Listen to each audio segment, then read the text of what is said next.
ददाति पदव्योसानेति एकधा ब्रह्मण उपहरते एकधैव यजमान आजस्तेजो दधाति सम्राजं च विराजं च पित्रेर्याजनो गृहे लक्ष्मीराष्ट्रस्य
కార్యక్రమానికి వెళ్ళాల్సిన అవసరం ఉంది. అన్ని దానాలుగా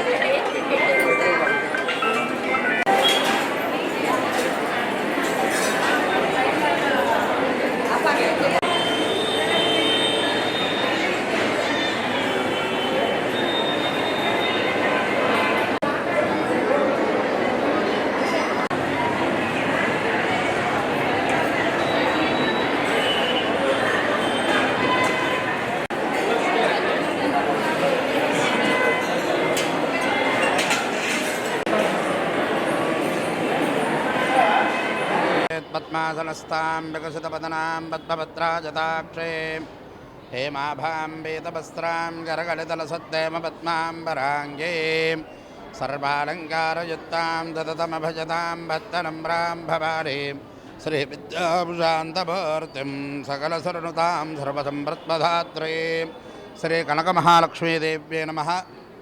మన ఉత్తరాంధ్ర కల్పవల్లి అయినటువంటి కనకమహాలక్ష్మి అమ్మవారి ఆలయంలో ప్రతి సంవత్సరం వల్ల ఈ సంవత్సరం కూడా ప్రత్యేకమైనటువంటి విశేషమైనటువంటి ప్రతినిత్యం కూడా దేవీ నవరాత్రులు, దీన్ని శరన్నవరాత్రులు అని కూడా అంటారు.